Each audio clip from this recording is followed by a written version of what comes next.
ವಿಯೆಟ್ನಾಂನ ಮಾರಮ್ಮನ ದೇವಸ್ಥಾನದಲ್ಲಿ ಏನ್ ನಡೀತಿದೆ? ಯಾಕೆಲ್ರು ಈ ರೀತಿ ಚಪ್ಪಲಿ ಹಾಕೊಂಡು ಓಡಾಡ್ತಿದ್ದಾರೆ? ಯಾವುದೇ ದೇವಸ್ಥಾನ ಬಹಳ ಪವಿತ್ರವಾದ ಸ್ಥಳ ಅಂತ ಭಾವಿಸ್ತೀವಿ. ನಾವು ಚಪ್ಪಲಿ ಹಾಕೊಂಡು ಒಳಗೆ ಹೋಗೋದಿಲ್ಲ. ಒಂಥರ ನೋಡೋದಕ್ಕೆ ಒಂಥರ ಹಿಂಸೆ ಕೊಡುವಂತಹ ಸಂಗತಿ. ಬೆಂಗಳೂರು ನಕ್ಷೆಯ ವೀಕ್ಷಕರೇ, welcome to Vietnam south east ಏಷ್ಯಾದ ಒಂದು ಬಹಳ ಸುಂದರವಾದ ದೇಶ ಹಾಗೂ ಬಹಳ ನೊಂದ ದೇಶ. ಯಾವಾಗ್ಲೂ ವಾರ್ ನೋಡಿ ಈ ಜನ ಬೇಸತ್ತೋಗಿದ್ದಾರೆ. ಆದ್ರೆ ಆ ನೋವು ಇವ್ರನ್ನ ಕುಗ್ಸಿಲ್ಲ, ಇನ್ನು ಧೈರ್ಯವಾಗಿ ಎದ್ದು ನಿಂತ್ಕೊಂಡು ದೇಶ ಕಟ್ಟೋಕೆ ಸಹಾಯ ಮಾಡಿದೆ. ಈ ದೇಶನ ಪ್ರಾಪರ್ ಆಗಿ ಎಕ್ಸ್ಪ್ಲೋರ್ ಮಾಡೋದಕ್ಕೆ 70,000 ರೂಪಾಯಿಂದ 1 ಲಕ್ಷ ರೂಪಾಯಿ ಬೇಕು. ಆದ್ರೆ ನಾನು 30,000ದಲ್ಲಿ ವಿಯೆಟ್ನಾಂನ ಒಂದು ಭಾಗನ ಎಕ್ಸ್ಪ್ಲೋರ್ ಮಾಡೋ ಚಾಲೆಂಜ್ ತಗೊಂಡೆ. ಯಾವುದೇ ದೇಶದ ಮೊದಲನೇ ಇಂಪ್ರೆಷನ್ ಬಹಳ ಮುಖ್ಯ. ಆದ್ರೆ ನನಗೆ ಈ ದೇಶದ ಮೊದಲನೇ ಇಂಪ್ರೆಷನ್ ಏನ್ ಗೊತ್ತಾ? ಸ್ಕ್ಯಾಮ್. ಏರ್ಪೋರ್ಟ್ ಸಿಟಿಯಿಂದ ದೂರ ಇಲ್ಲ, ಜಸ್ಟ್ 6-7 ಕಿಲೋಮೀಟರ್ ದೂರದಲ್ಲಿದೆ. ಅದಕ್ಕಾಗೋದು 17 ರೂಪಾಯಿ ಮಾತ್ರ. ಆದ್ರೆ ಇಲ್ಲಿನ ಜನಕ್ಕೆ ಫಾರಿನರ್ ಅಂತ ಗೊತ್ತಾದ್ರೆ ಸಾಕು, ನನ್ನ ಹತ್ರ 600 ಇಂದ 700 ರೂಪಾಯಿ ಸ್ಕ್ಯಾಮ್ ಮಾಡೋದಕ್ಕೆ ನೋಡಿದ್ರು. ಆದ್ರೆ ಇಲ್ಲಿನ ವಿಯೆಟ್ನಾಂ ಲೇಡಿ ಒಬ್ರು ಇದು ಗೊತ್ತಾಗಿ ನನಗೆ 17 ರೂಪಾಯಿ ಚೇಂಜ್ ಇಲ್ಲ ಅಂತ ಅವರೇ ಟಿಕೆಟ್ ಕೊಡ್ಸೋದ್ರ ಜೊತೆ ಇಂಗ್ಲಿಷ್ ಬರ್ದಿದ್ರು ಕೂಡ ವೆಲ್ಕಮ್ ಟು ವಿಯೆಟ್ನಾಂ ಅಂತ ಸ್ವಾಗತ ಕೋರಿದ್ರು. ಹೋಚಿಮಿನ್ ಸಿಟಿ ಏನಿದೆ, ಯೂಶಲಿ ಜನ 3 ದಿನ ತಗೊಂತಾರೆ ಅಷ್ಟೇ ಇದನ್ನ ಎಕ್ಸ್ಪ್ಲೋರ್ ಮಾಡಕ್ಕೆ. 3 days ಎಲ್ಲಾರು ಟ್ಯಾಕ್ಸಿಲಿ ಓಡಾಡ್ಬಿಡ್ತಾರೆ, ಪಟ್ ಅಂತ ಜಾಗಗಳನ್ನ ನೋಡ್ಕೊಂತಾರೆ, ಪಟ್ ಅಂತ ಇನ್ನೊಂದು ಸಿಟಿಗೆ ಹೋಗ್ತಾರೆ. ಸೊ ನನಗೆ ಆ ತರದ್ ಇಷ್ಟ ಇಲ್ಲ. ನನಗೆ I am a very slow traveller. ನನಗೆ ನಿಧಾನಕ್ಕೆ ಈ ತರ ಒಂದೊಂದೇ ಗಲ್ಲಿಗಳಲ್ಲಿ, ನಾನು ನೋಡದೇ ಇರುವಂತಹ ಗಲ್ಲಿಗಳಲ್ಲಿ ಈ ಜನರ ಲೈಫ್ ಹೇಗಿದೆ, ಸೊ ಅದನ್ನ ಅರ್ಥ ಮಾಡ್ಕೋಬೇಕು. ಇಲ್ಲಿ ಜನ ಏನ್ ಕುಡಿತಾರೆ, ಏನ್ ತಿಂತಾರೆ, ಅದನ್ನ ನೋಡಬೇಕು, ನಡ್ಕೊಂಡು ಹೋಗ. And the best way to explore any city is by walk. ಈ ಹೋಚಿಮಿನ್ ಸಿಟಿಯ ಬಹಳ ಹಳೆಯ ಪುರಾತನವಾದಂತಹ ಹಿಂದೂ ದೇವಸ್ಥಾನಕ್ಕೆ ಹೋಗ್ತಾ ಇದ್ದೀನಿ. ಇದೇ ನನ್ನಿಂದ ನೀವು ನೋಡ್ಬೋದು ಮಾರಮ್ಮನ ದೇವಸ್ಥಾನ.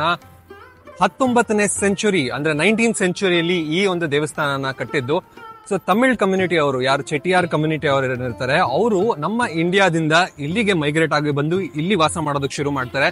ಸೊ ಅವರ ಒಂದು 50 ಫ್ಯಾಮಿಲಿಗಳಿಗೆ ದೇವಸ್ಥಾನಕ್ಕೆ, ದೇವರ ಪೂಜೆಗೆ ಹೆಲ್ಪ್ ಆಗ್ಲಿ ಅಂತ ಈ ಒಂದು ದೇವಸ್ಥಾನನ ಕಟ್ಟಿದ್ದು.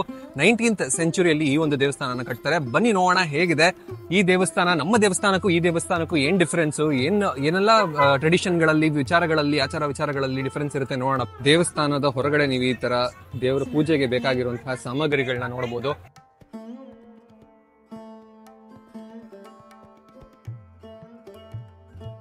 ಸೊ ಇದು ಬೇಸಿಕಲಿ ಇವರ ವಿಯೆಟ್ನಾಮೀಸ್ ಕಲ್ಚರ್ ಹಾಗೂ ನಮ್ಮ ಇಂಡಿಯನ್ ಕಲ್ಚರ್ ಎರಡೂ ಮಿಕ್ಸ್ ಮಾಡಿರುವಂತಹ ದೇವಸ್ಥಾನ ಇದು. ಸೊ ಈ ಕಡೆ ನಮ್ಮ ಇಂಡಿಯನ್ ಐಡಲ್ಗಳ ದೇವರು ಕೂಡ ನೋಡಬಹುದು. ನೋಡಿ ಅಲ್ಲಿ ಶಿವಲಿಂಗ ಇದೆ. ಸೊ ಅದೇ ರೀತಿ ಈ ರೀತಿ ಇವರು ಇಲ್ಲಿ ಚೈನೀಸ್ ಅವರು ಹೇಗೆ, ಈ ವಿಯೆಟ್ನಾಮೀಸ್ ಅವರು ಹೇಗೆ ಒಂದು ಸ್ಟಿಕ್ಸ್ ನ, ಗಂಧದ ಕಡ್ಡಿಗಳನ್ನ ಹಚ್ಚಿ ಪೂಜೆ ಮಾಡ್ತಾರಲ್ಲ, ಅದನ್ನು ಕೂಡ ನೀವು ಇಲ್ಲಿ ನೋಡಬಹುದು.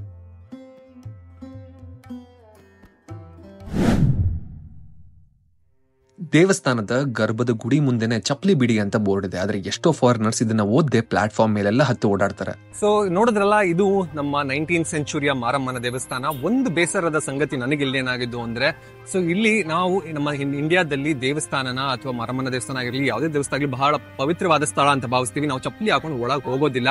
ಗರ್ಭಗುಡಿಯ ಹತ್ರನೂ ಕೂಡ ನಾವೆಲ್ಲೂ ಚಪ್ಪಲಿ ಹಾಕೊಂಡು ನೋಡೋದಿಲ್ಲ. ಆ ದೇವಸ್ಥಾನದ ಕಾಂಪೌಂಡ್ ಹೊರಗಡೆನೆ ಬಿಟ್ಟಿರ್ತೀವಿ. ಸೊ ಇಲ್ಲಿ ಏನ್ ಮಾಡಿದ್ದಾರೆ ಅಂದ್ರೆ, ಇಲ್ಲಿ ಇಟ್ಸ್ ಅ ಮಿಕ್ಸ್ ಕಲ್ಚರ್. ಅಂದ್ರೆ ನಮ್ಮ ಹಿಂದೂ ದೇವರು ಕೂಡ ಇದೆ. ಹೇಗೆ ಇಲ್ಲಿ ಜನ ಬುದ್ಧಿಸ್ಟ್ ಅವ್ರು ಬಂದು ಕ್ಯಾಂಡಲ್ಸ್ ನ ಸ್ಟಿಕ್ಸ್ ಇಟ್ಬಿಟ್ಟು ಪ್ರಾರ್ಥನೆ ಮಾಡ್ತಾರಲ್ಲ, ಆ ರೀತಿ ಕೂಡ ಜನ ಬಂದಿಲ್ಲಿ ಮಾಡ್ತಾರೆ. ಸೊ ಅದೇ ನಮ್ಮ ದೇವರಿಗೆ. ಸೊ ಎರಡು ಮಿಕ್ಸ್ ಆಗಿರೋದ್ರಿಂದ ಚಪ್ಪಲಿನ ಏನ್ ಮಾಡ್ತಾರೆ ಇವರು, ಗರ್ಭಗುಡಿಯ ಸ್ಟ್ರೇಟ್ ಮುಂದೆನೆ ಬಿಡ್ತಾರೆ. ಅಂದ್ರೆ ಅಲ್ಲಿ ಒಂದು ಸ್ಟಿಕ್ಕರ್ ಇದೆ, ಆ ಗರ್ಭಗುಡಿಯ ಮುಂದೆ ಇಲ್ಲಿಂದ ಚಪ್ಪಲಿ ಹಾಕೊಂಡು ಮೇಲ್ ಬರಬೇಡಿ. ಸೊ ಅಂದ್ರೆ ಗರ್ಭಗುಡಿ ಹತ್ರನೇ, ಸೊ ಅಲ್ಲಿ ಚಪ್ಪಲಿ ಬಿಡಬೇಕು ಅಂತ. ಸೊ ಅದು ನಮ್ಮ ಇಂಡಿಯನ್ಸ್ಗೆ ಅದು ಒಂಥರ ಏನೋ ಒಂಥರ ನೋಡೋದಕ್ಕೆ ಒಂಥರ ಒಂದು ಬಹಳ ಹಿಂಸೆ ಕೊಡುವಂತಹ ಸಂಗತಿ.